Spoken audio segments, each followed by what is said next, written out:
안녕하세요. 메가랜드 수강생 여러분, 3강으로 돌아왔습니다. 유찰되는 경매 물건은 이유가 있다. 앞선 강의 2강 뭐였어요? 대항력 있는 물건.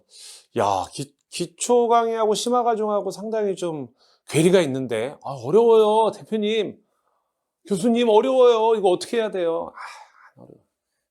대항력 있는 임차인 케이스가 더 있거든요. 더 있는데 그 중에 가장 대표적인 거였어요. 기초 강의에서 제가 세대 합가 때문에 낭패 보는 경우도 말씀드렸고, 배당 요구 종기일 내에 배당 요구 다 하고 전입 확정일자 받았는데 배당 철회를 해가지고 임수 받는 경우도 있고 막 그래요. 그거는 물건을 보면서 말씀드려야지, 케이스를 한꺼번에 너무 많이 말씀드리면 어려워 이래서 경매가 어렵구나, 아니에요. 그거보다 공인중개사 자격증 취득하는 게 난 개인적으로 난 더 어려웠어. 다시는 하기 싫어. 너무 어려워. 대학 공부할래, 공인중개사 시험 공부할래 하면은 고민해봐야 될 것 같아. 예, 그 정도로 저한테는 힘든 시험이었어요. 예. 자, 이번 시간에는 유찰되는 경매 물건, 앞선 대항력보다 내용이 조금 더 어려울 수도 있어요. 조금. 그렇지만은 다음 강의 4강은 재밌어. 모든 강의가 너무 쉬울 수는 없잖아. 우리는 실전이잖아요. 부동산을 가지고 돈이 왔다 갔다 하는 걸 컨설팅 해주고 있기 때문에 쉬운 길로만 갈 수는 없잖아. 그러니까 이번 3강도 좀 집중해서 들으시면 되고, 여러분들이 공인중개사 자격증을 취득했다 하더라도 경매는 또 배울 게 더 있어요. 그래서 여러분들이 이 시간을 할애하고 계신데, 이 과정이 앞으로 짧게는 3년, 5년 후에 바뀐 나의 미래라고 생각하시고 기쁘게 강의를 들으세요. 기쁘지 않나요? 안 기뻐요? 난 뭔 소리인지 모르겠어. 자, 그러면 앞으로 남은 17강까지 다 들었을 때도 이해가 안 간다. 그럴 확률은 없어요. 난 이해가 안 가는데?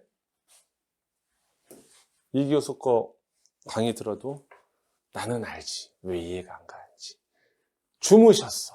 계속. 그러지 않고서는 쉽지 않다. 나 앉았는데 눈만 뜨셔서 눈만 딴 생각하셨다. 자, 들어가겠습니다. 최대한 여러분들 이해하기 쉽게 말씀드릴게요. 자, 심화과정 3강이네요. 이것도 저희가 임장 다녀왔던 물건이고, 입찰을 했죠. 지금 44명이나 들어와서 항상 뭐 법원 경매 입찰해서 다 낙찰받는 건 아니니까. 그렇죠? 우리 소신껏 써야 된다고 말씀드렸잖아. 낙찰가 산정에 후회를 하지 마라. 결과에는 승복하라 말씀드렸죠. 2021 타경 90882, 매각기일은 12월 13일 2022년. 따끈따끈합니다. 경기도 남양주시 호평동. 그 경의중앙선 평내 호평역이라고 있어요. 마석 가는 길에. 평내 호평역. 여기 이제 GTX도 경유를 하죠. 이제 그 동네를 보면 평내 호평역 기준으로 아파트가 이렇게 있는데 약간 항아리 상권이에요.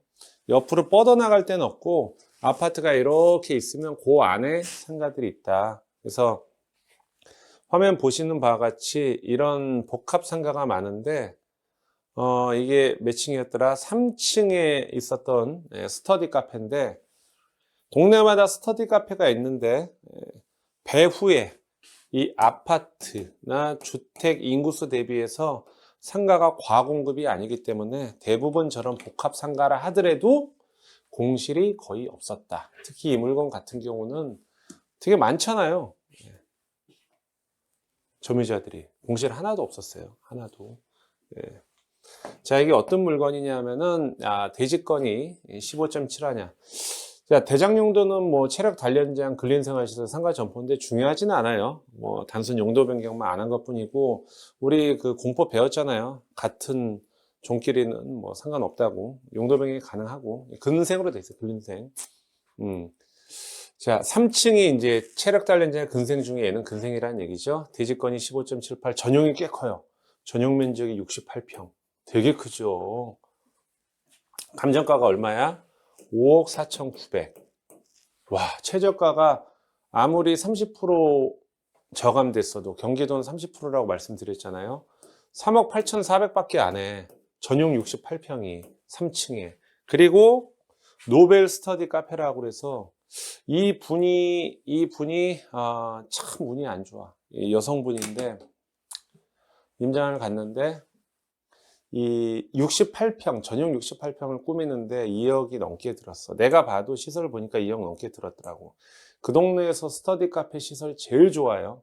이거 혹시 관심 있는 분들은 9088이 그 사이트 들어가시면 내부 사진 나오는데 기가 막혀. 넌 안에까지는 완전히 못 봤어. 제지하더라고. 자기 너무 화났다고. 2억을 들였는데 감정평가 사진 보시면 여기에 개업을 축하합니다가 있어. 그게 뭐냐 하면은 영끌한 것 같아요. 제 생각에. 그 동네 사시는 여성분 같은데 있는 듯 없는 듯 다 해가지고 개업을 했는데 한 5개월인가 6개월 있다 경매가 진행된 거야. 몇 년을 해보지도 못하고. 근데 영혼을 끌어서 투자를 했으니 내가 너무 억울해서 입찰보증금 약 3,800만 원을 만들어서 비주거니까 대출 한 7, 80% 받고 금리가 높더라도 잔금 어떻게 한 20% 마련해서 이거를 차라리 소유자가 됐으면 좋겠는데 보증금은 3천만 원밖에 안 되니까 그럴 돈도 없는 것 같으시더라고요. 그래서 되게 예민했어요. 아주 뭐 시설이 잘 돼 있고 보안도 잘 되고 들어간 입구에 아주 좋아. 그 동네에선 갑이었어요. 최신식이니까. 자, 5억 4,900이 3억 8,400인데 예상을 뒤엎고 44명 들어왔습니다. 저희도 뭐 입찰하려고 임장을 갔죠. 4억 8,600, 5억 4,900에서 제가 만약에 들어갔으면 떨어졌죠. 그래 떨어졌죠. 제 기준점은 4억 5천이었습니다. 4억 5천 이상 쓰기는 조금 애매했어. 왜냐하면은 월세 지금 신고된 게 200만 원이었거든. 200만 원. 시설 좋은 거하고 임대 수익하고는 또 별반 아니에요. 우리가 또 금리가 많이 올라갔으니까. 뭐 부동산 가보니까 200만 원이 지금 3천에 200에 계신데 월세 200이 적정하다. 250까지는 받을 수 있다. 뭐 이런 얘기를 하는데 제가 가보니까 250이 맥시멈인 것 같아. 근데 이거를 5억 가까이 쓰기에는 수익률이 너무 안 나온 거죠. 어차피 대출 받아서 사야 되니까 금리가 올라서. 그래서 맥시멈 4억 5천을 생각했는데 1등이 4억 8,600을 썼습니다. 그래서 떨어졌어요. 저희 이제 그 공부하는 회원이 들어가는데 전혀 후회하지 않아요. 저분은 그만한 가치라고 생각을 해서 한 거고 저희는 계산기 두드리니까 5억 가까이 써서는 답이 안 나오는 거야. 그리고 시세가 250 이상은 안 되고 뭐 장사는 잘 되지만 또 문제가 뭐냐면 이분이 보증금이 3천만 원인데 이걸 다 날려요. 후순위여서. 그럼 만약에 제가 낙찰 받았으면은 요번이 새로운 임차이니까 승계가 아니잖아요. 신계약서를 쓸 때 내가 임대인으로서 낙찰자잖아요. 보증금을 납부를 해야 되는데 그 돈도 마련이 될 수 있겠느냐. 물론 2억 이상의 시설을 했으니 어떻게든 보증금을 만들긴 하겠지.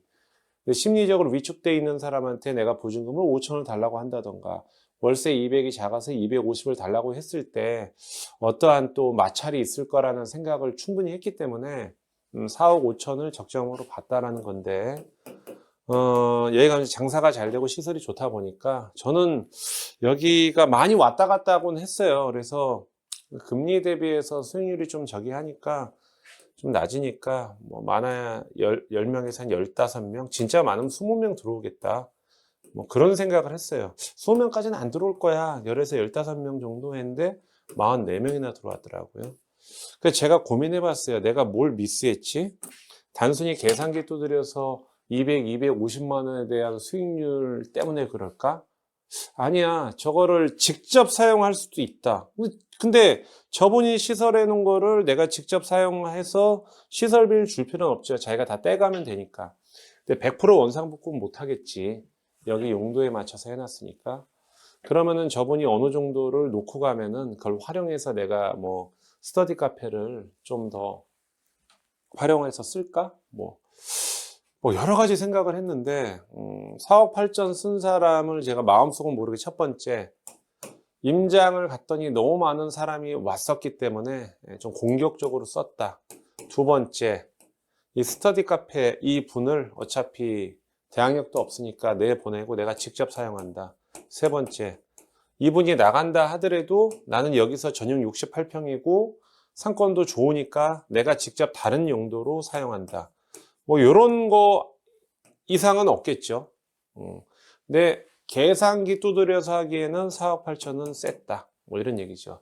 지금 상가에 대해서 말씀드렸는데 우리가 앞으로 이제 상가 물건도 접근을 할 건데 수익형 부동산 같은 경우 건물도 마찬가지고요. 토지는 좀 틀리죠.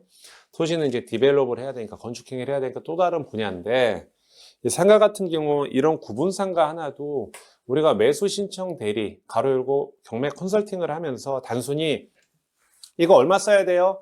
이거 이 정도 쓰시면 돼요. 라고 해서 수수료를 받는 공인중개사가 있는 반면에 저처럼 내가 입찰한다는 마인드로 컨설팅하는 사람하고는 시작점이 틀려요. 처음엔 똑같겠지. 그러나 그 고객이 다음에 또 와. 아니면 다른 사람을 소개시켜주고. 왜? 진짜 내 마음처럼 컨설팅하는 사람이 얼마나 있겠냐지. 그래서 여러분들도 우리가 공인중개사 이 업을 하면서 직접 투자도 항상 마음속 한켠에 만들어 놓으세요.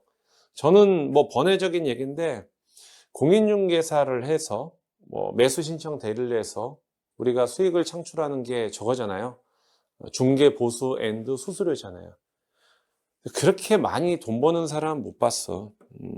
물론 뭐 중개법인을 크게 하셔서 뭐 빌딩을 하는데 뭐 매출이 엄청난 케이스가 많지는 않겠지만 대부분 소소하잖아요. 요즘처럼 또 중개업 시장 어려운 경우는 타격이 더 크고 결론은 제가 여태까지 버텼던 건 뭐냐 하면은 직접 투자를 했기 때문이고 직접 투자한 지도 별로 안 됐어요. 한 5년 됐나? 그 전까지는 이제 중개업만 했지. 그 다음에 매수 신청 대리만 했고 왜? 돈이 없으니까. 물론 지금 제가 갖고 있는 뭐 건물이나 상가 같은 경우도 100% 현금 주고 산 건 아니지만 기회가 있어서 하나는 경매로 하나는 공매로 낙찰을 우리 회사 이름을 받았죠. 제가 대표자니까. 우리가 부동산을 하면서 가장 중요한 게 뭔지 아세요? 중개업도 중요하지만 경매도 중요하지만 내가 이 업을 하면서 일반인들보다 부동산에 대한 정보는 내가 더 많이 받을 수 있어. 뭐냐? 역정보를 많이 받을 수 있거든요. 특히 경매 같은 경우는 전국적으로 관심 있는 물건이 전화가 오면 역으로 물어볼 수도 있으니까 왜 이 물건을 낙찰을 받는지. 그러면서 나한테도 직접 투자할 수 있는 기회가 생겨요. 그래서 여러분들은 수익이 생기면은 어디다 활용할지를 생각하시는 다양한 계획이 있겠지만 제가 하나 부탁드리면은 이양지사 이 경매 공부를 하시니까 매수 신청 대리를 업으로 하시되 직접 투자하신 관점으로 항상 생각을 하셔야 또한 직접 투자를 하셔야 이런 상가나 입찰하는 데 있어서도 다른 공인중개사하고 컨설팅 능력이 틀려진다. 또한 내가 뭔가 낙찰을 받고 부동산 취득을 해서 컨설팅하는 사람과 평생 수수료만 받고 사는 사람하고는 또 틀리다라는 걸 여러분들이 명심하시고 또 부동산 사놓으면 어지간하면 오르잖아요. 여러분들 유능하니까 떨어지는 거 안 사시잖아. 뭔 소리야, 나 부동산 사는데 떨어졌는데. 그거는 다 떨어졌고 회복할 때까지 기다리셔야지. 그 이론도랑 똑같아. 주식 사는데 떨어졌는데 펀드 매니저한테 똑같은 소리예요. 통상적으로는 부동산의 공급에 한정이 있잖아요. 부증성, 부동성이 있고 우리가 어디 저기 지방 깡촌에 사지는 않잖아. 돈 될 만한 걸 사실 거 아니에요. 이 사람이 우리를 속여서 사기를 쳐도 땅은 남아있잖아. 땅은, 부동산은. 예? 그리고 우리는 뭐야? 공인중개사잖아. 정보를 흡수할 수 있고 거기서 또 수익을 창출할 수 있고 얼마나 좋아요, 이 직업이. 좀 고독하긴 하지만. 자, 본론 들어가겠습니다. 유찰되는 경매 물건은 이유가 있다. 겁내지 마세요. 앞선 강의보다 더 심플합니다. 자, 2021 타경 13. 어우, 아주 심플하네요. 대전지방법원 영덕지원. 서울, 경기, 인천만 하다 보니까 지방도 한번 보시죠. 매각기일은 12월 16일이네요. 오늘이네, 오늘 볼게요. 경상도 영덕군 영덕읍 우곡리에 있는 미래팰리스라는 다세대. 빌라의 빌레. 빌레가 아니고. 발음이 오늘 왜 이러지? 네. 술도 안 먹었는데. 네. 대장 영도는 연립주택. 오, 대지권이 크네요. 23평이고 전용면적이 21평이야. 옛날에 지어졌나 봐. 아니네. 옛날에 건축된 게 아닌데 지방이어서 토지 가격이 싸니까 그럴 수도 있죠. 자, 감정 가격이 1억 4,100인데 최저가가 얼마예요? 6%? 812만 8천 원. 와우! 우리 강의 제목이 뭐예요? 유찰되는 경매 물건은 이유가 있다. 에이, 뭐가 하자가 있으니까 저러지. 맞아요. 우리가 하자를 잡아내야지. 아닌 길로 가면 어떡해. 큰일 나잖아. 자고 일어나면 우리 자식 새끼들 보고 토끼 같은 마누라를 봐야 되는데 자고 일어났더니 할아버지가 반지 회장에 있는 간달프 할아버지 사람이 어이구 강을 넘어왔구나 그러면 안 되잖아. 길 아닌 곳을 가면 큰일 나잖아. 우리가 요단강을 건널 수도 있기 때문에 그래서 이거는 사고 방지를 하기 위해서 유찰되는 경매 물건 파트를 공부하셔야 돼. 또한 단순히 권리분석의 사고뿐만 아니라 부동산 가치 평가에 대한 미수도 사고로 보셔야 돼. 자, 보시면 1억 4천짜리가 9,800만 원이었는데 어이구 단독으로 김땡땡 씨가 1억 4,100짜리를 약 1억 2천에 낙찰을 받았네요. 85%에. 그리고 미납했어. 잔금 안 냈어. 그럼 9,800만 원대에 들어갔으면 입찰 보증금이 얼마예요? 최저가 10%니까 얼마야? 980만 원은 이제 몰수 당했고. 자, 그러고 나서 9,800에서 6,900, 4,800 쭉쭉쭉쭉 떨어져. 800만 원까지. 야, 저 김땡땡 씨는 무엇을 미스했길래 약 1,000만 원이라는 돈을 날렸을까? 왜 그럴까요? 자, 유찰되는 경매 물건은 이유가 있다. 일단은 보겠습니다. 일단은 볼게요. 자, 보시면 임차인연항 보면은 대항력이 있어요.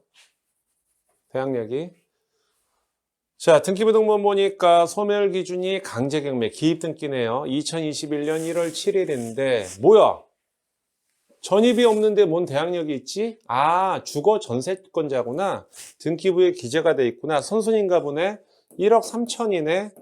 자, 전세권이 언제 돼 있어? 경뭐뭐신데 아, 말소 기준 권리 기입 등기보다 먼저 됐구나. 여기 있네. 선순위구나. 최선순위네. 1억 3천.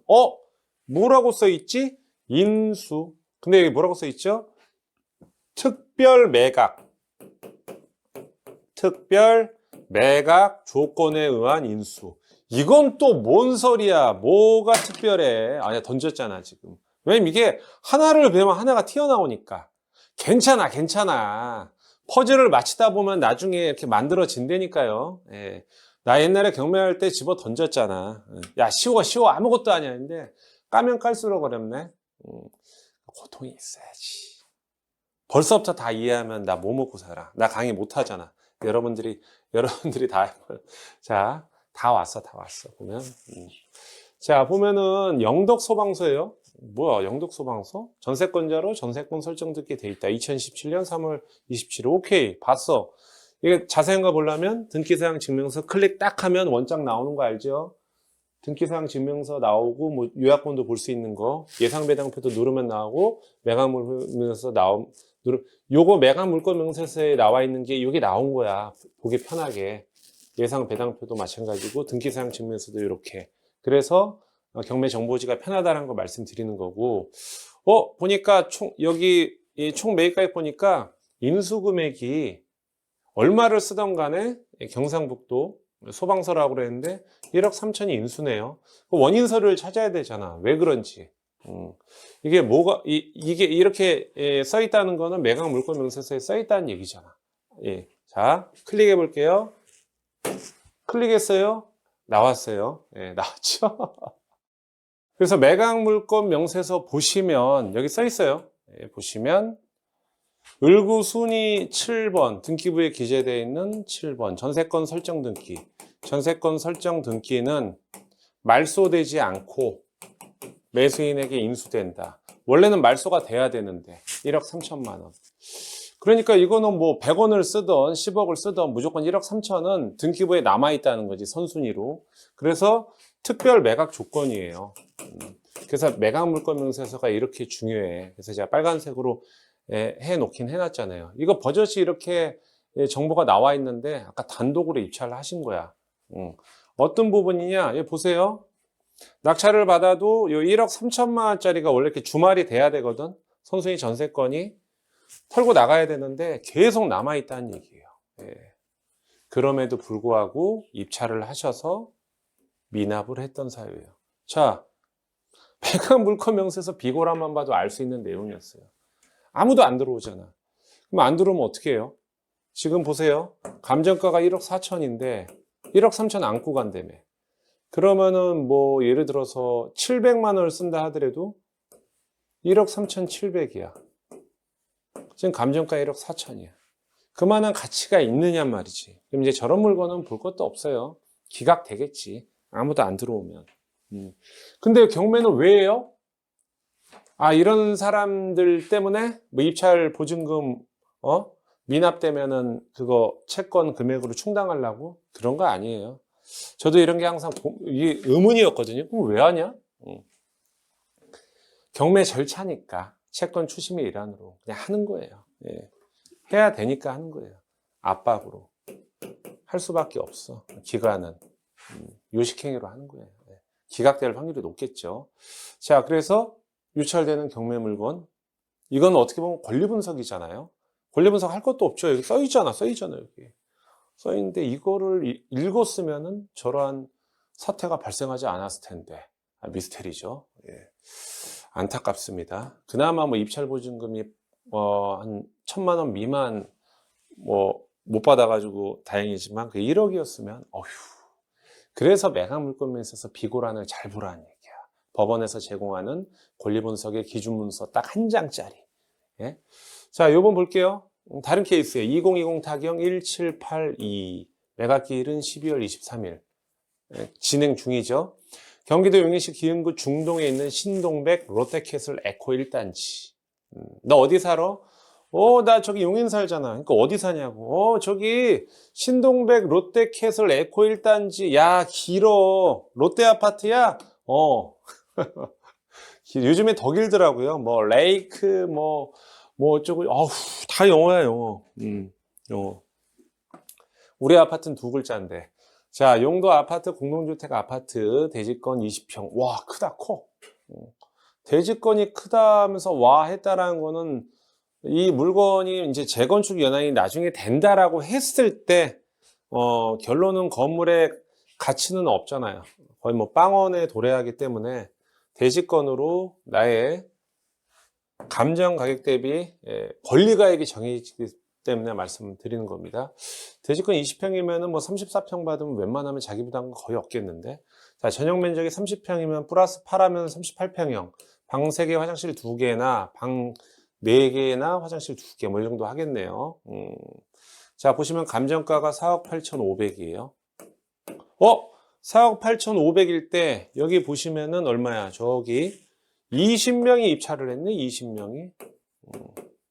20명이 입찰을 했는데 감정 가격 시점이 과거이다 보니까 입찰하는 시점에 시세가 올라간 거야.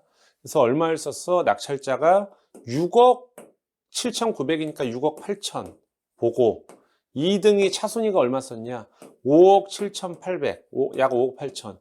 야, 20명이 들어왔는데 최고가 매수 신고인하고 누구야? 차순위 2등하고 1억 차이 났어요. 제가 지금 유찰되는 경매 물건 이유가 있는 게 1억 차이 났으니까 이분이 매각 허가 결정이 7일 만에 떨어지고 미납됐다? 오버했으니까 억울해서 어떤 문제가 있을까요? 이거는 앞선 권리 분석하고는 상관이 없습니다. 자, 보세요. 이건 좀 심플합니다. 4억 8,500을 6억 7천에 언제 낙찰되는지를 여러분들이 메모리 해놓으세요. 9월 21일 2022년 9월 21일 날 약 6억 8천에 낙찰됐어요. 이것만 좀 외워놓으세요. 자, 등기부등본을 볼게요. 와, 엄청 지저분해. 말소기준권리가 여기 있네요. 쭉 가자. 쭉 가면은 근저당 2015년 9월 18일 기준으로 그 밑에 또 다른 근저당이 있고 압류, 가압류 뭐 엄청나네. 또 뭐 채권도 사고 팔았나 봐. 근저당 건 뭐 질 건 뭐 난리가 났어. 경매도 몇 명이 넣냐? 한 명이 넣고 두 명이 넣고 뭐 중복 경매 난리네. 모두 소멸. 경매가 이게 좋은 거지. 매매는 이거 매매 등기를 치려면은 소유권 이전을 하려면은 이 채권자들 다 만나서 빚 갚아야지 소유권 이전이 되는데 경매는 말석이진 권리 밑으로 모두 자동 소멸된다. 얼마나 좋아, 촉탁등기. 그래서 이런 게 있어요. 매매로 팔고 싶어도 권리관계가 너무 지저분해가지고 어쩔 수 없이 경매로 넘어가는 경우도 수도 없이 봤어요. 도저히 매매를 할 수가 없는 거야. 자, 보면은 뭐 이거는 이제 아파트니까 집합 건물이니까 건물 등기 하나만 있고 채무자 겸 소유자가 살고 있으니까 낙찰로 인수사항이 없고 임차인이 없으니까 뭐 대항력을 운운할 필요가 없죠.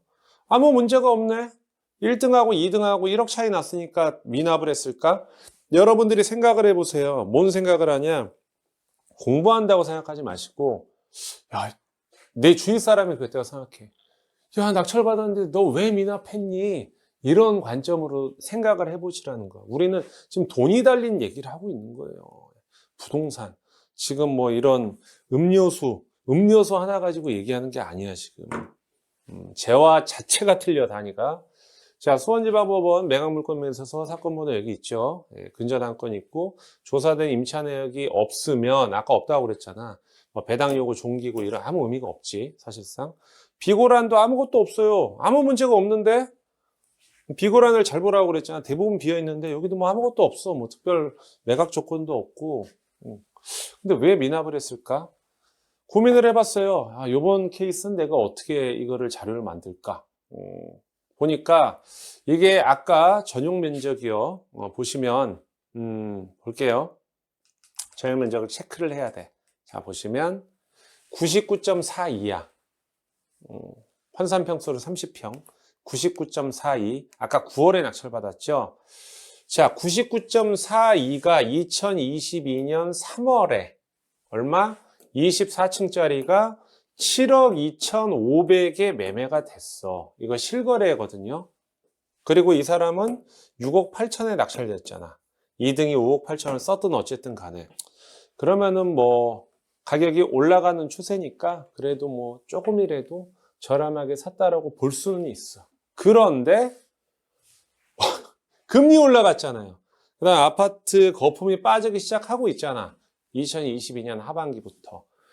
보통 제가 바라보는 관점에서는 추석이 9월이었나 그렇죠? 추석을 변곡점으로 해서 거의 10월부터 갑자기 10월에 접어들면서 아파트 가격이 갑자기 추락하던 11, 12 지금 3연타로 맞고 있거든. 9월 한 중순? 말? 그때부터 10월, 11월. 이분이 최고점에 있을 때 아까도 20명인가 입찰 들어왔잖아. 이제 떨어지기 직전 쉽게 얘기해서 최고점 이 기준으로 입찰가를 쓴 거야. 근데 2022년 11월 그로부터 9개월이 흐른 후 9개월이 아니구나. 맞나? 4, 5, 6, 7, 8, 9, 10, 11, 12 9개월 맞네. 아이 참나. 9개월 후에 99.42보다 더 큰 106, 약 106제곱미터 39층이 얼마에 매매됐어? 얘 봐. 6억 4천에 매매됐어. 더 큰 평수가. 6억 4천. 나는 이거보다 작은 평수를 6억 8천에 낙찰받았고. 진짜 타이밍이 안타까운 건 뭐냐 하면 한 달 후에만 입찰을 했었어도 이걸 6억 8천에 낙찰가를 쓰지 않았을 거야. 9월 21일 날 낙찰 받았잖아. 한 달도 아니야. 한 보름 정도만 넘어가도 저렇게를 안 썼을 거야. 진짜 기가 막히게 낙찰 받자마자 이제 9월 말부터 10월이죠. 꼬꾸라지기 시작을 한 거야. 그러니까 이 사람 입장에서 어떻게 생각해요? 나름 이분도 바보는 아니죠. 물론 1등과 2등이 1억 차이 나서 억울하긴 하지. 20명이 들어와서 오버페이스한 건 사실이지만 어쨌든 이 기준에서는 그렇게 나쁜 금액은 아닌데 잔금을 내려고 보니 낙찰을 받고 낙찰을 받아? 아까 낙찰 받은 게 9월 잠시만요. 앞으로 다시 들어갈게요. 보자. 9월 20일 대금 지급 기한이 11월 7일이잖아. 보면은 자, 9월 7일 날 낙찰 받았는데 11월 7일? 맞아요? 네, 대략. 이때 잔금을 내려고 봤더니 봐봐. 11월에 거래된 사례가 더컴퓨터스가 6억 4천이야. 뭐 2등이랑 1억 차이 나는 게 중요한 게 아니고 이건 뭐 잘못 받은 거야. 내가 잘못한 게 아닌데. 그래서 대금을 미납했다. 그러면은 지금 유찰되는 경매 물건 이유가 있다가 이 낙찰자가 잘못한 거예요? 그건 아니죠. 예측 불가능한 외부 충격에 의해서 어쩔 수 없이 아파트 가격이 떨어지다 보니 아까 입찰할 때 입찰 보증금도 만만치 않았죠. 앞으로 다시 가서 좀 양해 말씀 드려요. 입찰 보증금도 얼마였어? 485였으면 4,850만 원이잖아. 4,850만 원을 몰수 당하는 게 잔금 내는 것보다 낫다라는 결론이 나오잖아요. 그렇잖아요. 이런 경우는 우리가 어떻게 해석해야 되냐. 이럴 때는 우리 공인중개사도 저거를 예측할 수는 없었잖아요. 그럼 앞에 20명은 다 예측을 했냐? 그건 아니야. 그건 아니야. 이거를 알아야 돼. 뭘 알아야 되냐? 우리 학습 효과가 있잖아요. 부동산 사이클 있잖아. 사이클이 있는데 올라가면 내려가. 우리가 지금 정점에서 사는 정점이 여긴데 더 올라갈지 올라가는 중인지 모르고 낙찰 받았는데 위험하니까 보수적으로 써서 혹시 떨어질 수도 있으니 보수적으로 가격을 낮춰서 쓰자. 그렇게도 컨설팅을 못 하거든요. 이럴 때는 우리가 입찰하는 데 있어서 만약에 뭐 낙찰가를 7억에 잡아줬다. 잘못한 거 아니에요. 근데 잔금 낼 사항이 안 되잖아, 지금. 그럴 때는 빨리 포기시키는 것도 공인중개사가 할 일이에요. 아까 입찰보증금이 한 4,500만 원 좀 날리는 거잖아. 크지. 피 같은 돈이지. 그래도 공인중개사는 잔금을 내지 말라고 해야 되는 것도 컨설팅의 일환이다. 우리가 그것까지 책임지지는 않거든요. 이게 당장 복귀되려면 어떻게 될지도 모르지만 최근에 실거래 대비해서 6억 8천 쓰면 시작점이 너무 틀리기 때문에 이거는 과감하게 포기를 해야 돼. 이건 어쩔 수 없는 상황이에요. 1억 차이 났으니까 미납했다? 저는 그렇게 보진 않아요. 그분도 많은 고민을 했을 거야. 예. 그래서 여러분들이 생각을 해야 돼. 야, 이게 우리 낙찰받고 수수료 받는 땡이구나 라는 게 맞지. 그게 우리가 할 수 있는 일이니까. 근데 반드시 돌아옵니다. 이거 어떻게 해야 돼요? 잔금 내야 되는데. 돈은 받았잖아. 우리가 책임 소지는 없지만. 그분한테도 저걸 포기하라고 하는 것도 우리가 해야 될 일이라고. 해야 되는 당위성은 없지만. 그래서 그분이 어쨌든 손해본 만큼 다시 한번 기회를 잡아서 인연의 끈을 계속 이어가면서 그분 좋은 결과 나올 수 있게 해주는 게 우리가 할 수 있는 저는 임무라고 생각을 합니다. 그리고 두 분 다 마음을 내려놓으면 또 찬스 와요. 저기서 뭐 죽이네 사네. 내가 널 만나서. 그거는 두 분의 문제가 아니라니까. 자, 다음 케이스예요. 유찰되는 경매 물건은 이유가 있다. 2020 타경 42980입니다. 물건 번호가 되게 많네요. 11번 물건, 11번 물건. 공동담보 물건인가 봐요. 공동담보 물건은 모든 물건 번호가 낙찰이 다 돼야 배당 기일이 잡힙니다. 그래서 내가 뭐 1번 물건을 6개월 전에 받았는데 24번째 물건은 1년째 낙찰이 안 돼. 그러면은 잔금을 내고 나서도 배당 기일이 안 잡히면 대항력이 없는 임차인 같은 경우는 그냥 인도명령 대상자니까 명도를 하는데 선순위에 대항력 있는 사람이 배당받고 나갈 사람은 돈을 받아야 나가잖아. 배당 기일이 안 잡히니까 우리 낙찰자는 좀 애매해지지. 그렇지만 공짜로 사는 건 아니죠. 배당은 배당이고 잔금 내고 나서 배당 기일까지 점유하고 있는 동안에 일할 계산해서 월세든 뭐 임료를 지불해야겠죠. 자, 경기도 안성시 중리동에 있는 여기 또 아파트예요. 제가 아파트 위주로만 하는 게 아니고 케이스를 찾다 보니까 아파트가 나온 거예요. 저희는 이제 심화가정 파트에서 공장도 할 거고 여러 가지 다 할 겁니다. 예. 자, 보시면 대지권이 16평이고요. 전용 면적이 25.71, 34평형이네. 자, 감정가가 1억 6,800인데 1억 1,700까지 떨어졌고, 어이구, 입찰 보증금이 20%네요. 원래 최저가의 10%인데 왜 그럴까? 보니까 단독으로 낙찰이 됐는데 미납이 되어 있는 상태예요. 미납이 됐지만 12월 19일에 날짜 다시 잡혔잖아요. 이 전에 이 박땡땡 님이 납부를 하면 기한 후 납부라고 합니다. 대신에 이자는 붙어요.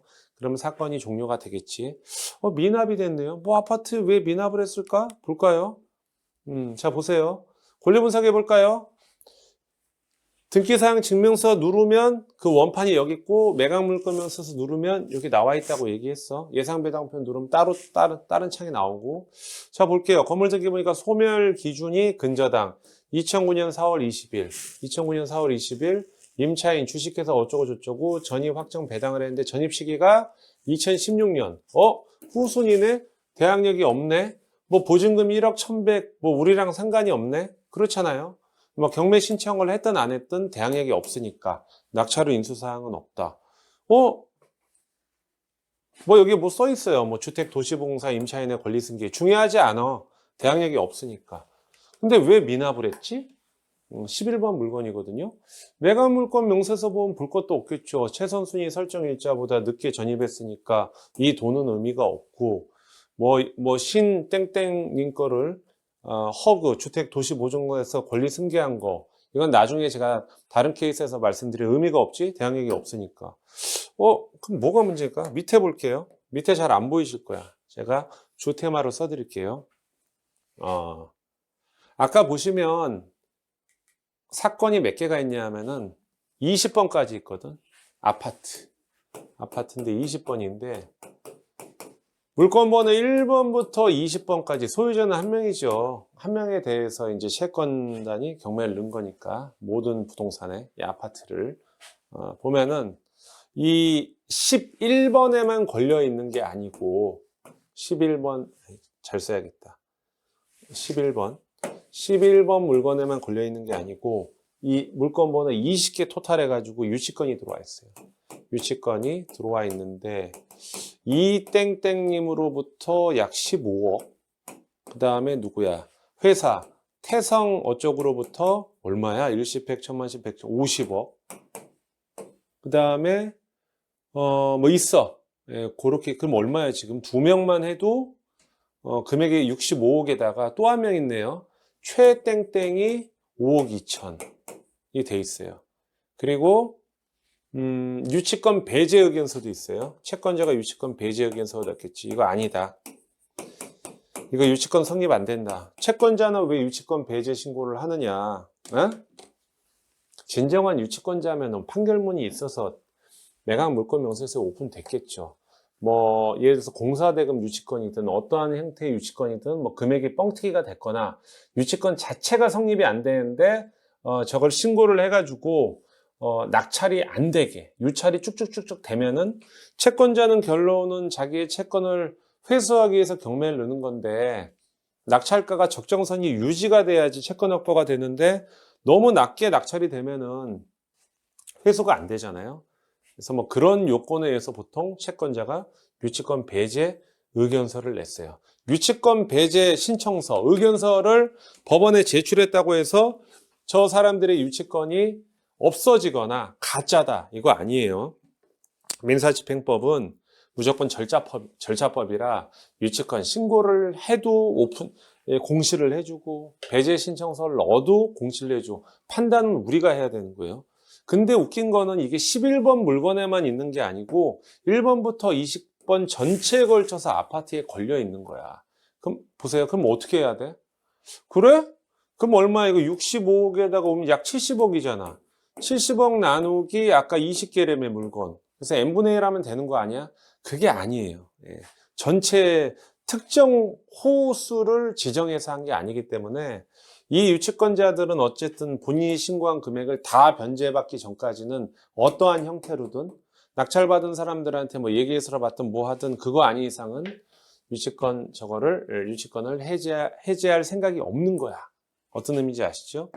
그래서 이분은 머리 아픈 거지. 유치권이 신고된 게 뻔히 있지만 막상 뚜껑을 열어보니 해결 방법이 없어. 그래서 미납이 됐다라고 볼 수밖에 없는데 또 한 가지 힌트가 있어요. 그래? 그러면 11번 이 꺽쇠가 있잖아요. 예, 지금 우리 물건 이에 다른 물건들을 봐봐.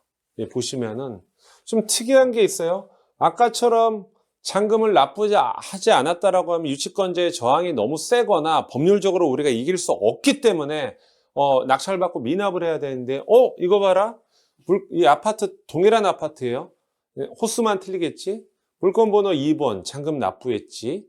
6번 납부했지, 7번, 8번, 9번은 취하된 거 빼고 10번 납부했지, 14번 납부했지, 16, 17, 18, 19 했어. 취하는 뭐 빚을 갚았던가. 그런데 11번 같은 게 아직 돈을 안 냈어. 어떤 힌트를 누릴 수 있냐 하면은 현장 조사하고 입찰했을 거 아니에요. 잔금을 납부했던 사람이 법률적으로 유치권자를 깨트려서 이겼으니까 납부를 했을 수도 있고, 두 번째는 유치권 비용을 토탈 금액에서 협의를 해서 그 내부적으로 유치권자가 낙찰받는 호실들한테 이 정도씩 받아야 된다라는 레퍼런스가 있었는데, 그게 이제 낙찰받은 사람들과 협의가 이루어져서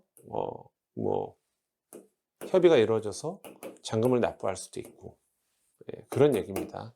근데 어쨌든 잔금 납부한 사람이 많다라는 거는 11번 지금 납부를 안 한 사람도 협상 중일 수도 있고, 아니면 아예 유치권 자체가 성립이 안 되는 정보를 알고 나머지들이 잔금을 냈을 수도 있으니, 이런 물건은 진짜 현장 조사 한번 해볼 만해.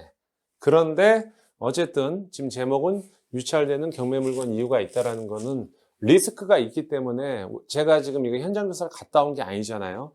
서류만 봐서는 위험할 수 있다라는 얘기예요. 그래서 유치권 신고가 되면 어찌됐건 대출이 안 나와요. 대출 자체가 안 나오면은 뭐 지방의 아파트 대출 받아도 되고 안 받아도 되지만 그런 또 핸디캡도 있다라는 거.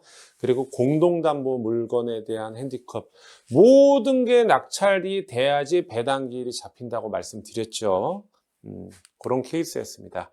자, 또 볼게요. 요번에는 어떤 케이스인가요? 벌써 이제 시간이 좀 흘러가고 있는데, 2021 타경 69549. 이거 12월 22일인데 이 사례를 제가 말씀드릴까 말까 고민했는데 상당히 깊지요, 내용이. 밑에 빨간색 엄청나. 우리가 뭐 이 세세한 물건에 대한 파트는 종류별로 다 할 건데, 자 보시면 이 대지가 있어요. 대지 토지가 있어. 토지가 있는데 확대를 해드릴까? 토지가 이렇게 있는데 56평인데 토지도 온전한 토지가 아니야. 지금 이게 약간 9천만 원짜리잖아요. 원 토지에서 지분이야, 지분. 몇 분의 몇인지는 제가 스킵을 할게요. 거기에 지분, 첫 번째 지분이고, 두 번째 이 토지 위에 알 수 없는 건축물이 있어. 또 요건 또 매각에서 제외야. 그리고 법정지상권이 성립될지 안 될지도 몰라. 그런 얘기를 써놓은 거예요. 그리고 지분경매니까 여차하면 또 공유자 우선매수 신청을 할 수도 있어.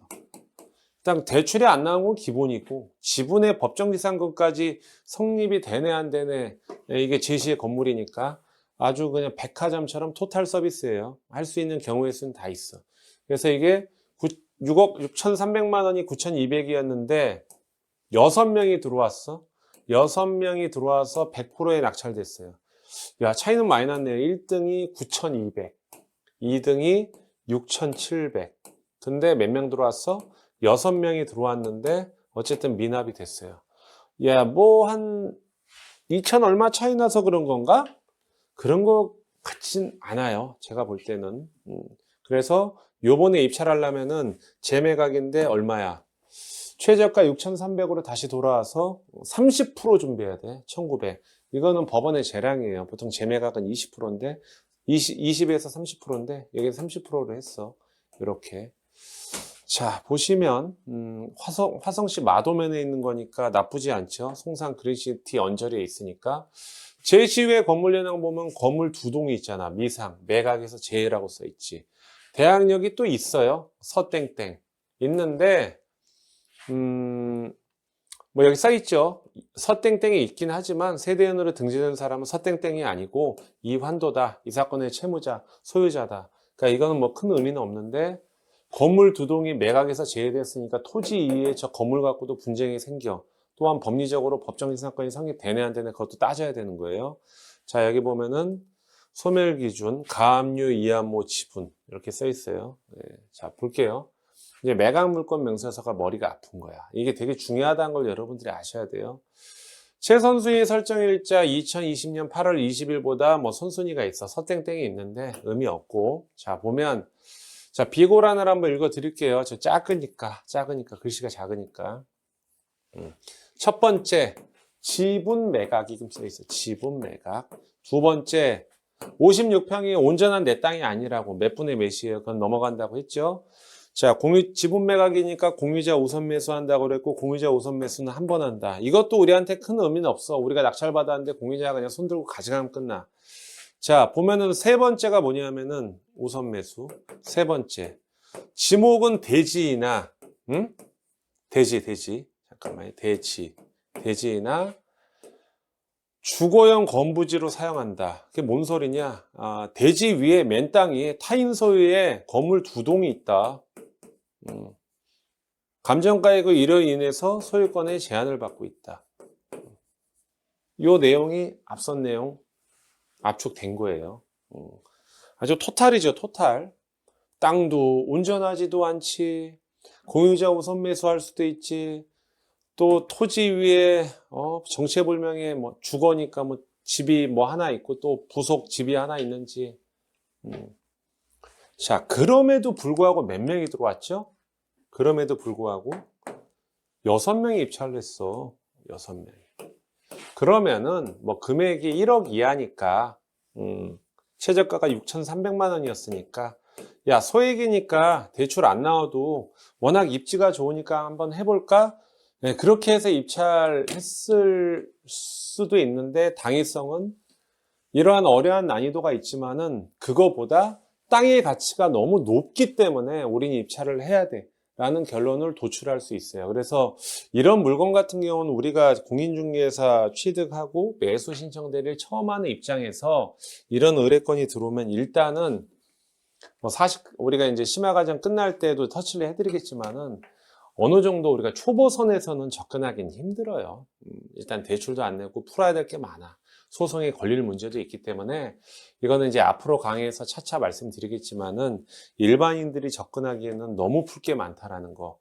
그래서 이런 거 제목에 제가 넣은 거예요. 유찰되는 경매 물건. 미납이 된 거는 차이 나서 됐다라고 생각하진 않아요. 이 복잡한 권리관계에서 미스가 있을 수도 있는 거야. 왜? 내가 이 생각하는 이 부분이 딱딱딱 떨어져 가지고 다 해결하기가 쉽지가 않아. 지분 경매 하나만 손대는 것도 힘든데 이것도 뭐 법정지상권 요소 있는 것까지도 있고 하는 거는 넘어야 될 산이 너무 많다라는 거죠. 그래서 단지 2등과의 입찰 금액 차이 때문이라고 전 보고 있지는 않아요. 저게 어떻게 공식대로 딱딱 떨어지는 건 아니거든. 우리가 지분이나 법정지상권 유치권 파트는 다 할 거예요. 자, 그러면 정리를 하겠습니다. 유찰되는 경매 물건 첫 번째 사례, 대항력 있는 임차인. 우리 배웠죠? 앞선 강의에서도. 권리 분석 잘해야 된다라는 거. 대표적으로 대항력 있는 임차인이었어요. 그 다음에 아까 그 아파트 봤죠? 나 의지와는 상관없지만 경매 물건에 시세 착오가 있었지. 사고 났더니 정점이었고 훅 떨어진 거야. 근데 이거는 외부 충격에 의한 게 아니고 실제로 입찰할 때 우리가 시세 착오를 일으키면 안 된다는 얘기예요. 남들 다 6억 쓰고 있는데 혼자 9억 쓰면 안 되는 거야. 뭔가 좀 잘못된 거야. 그러면 안 되는 거지. 난 돈이 많으니까 그런 건 상관없어. 단지 미친놈 소리를 들을 뿐이지. 야, 그럼 매매로 사지. 이런 얘기 듣죠. 그 다음에 부동산 가치 판단 미흡한 거예요. 오버페이스한 거야. 내 눈에만 너무 반짝거렸어. 나중에 알고 봤더니 이 금액이 아니었던 거야. 이 금액으로 입찰할 금액이 아니었다는 거.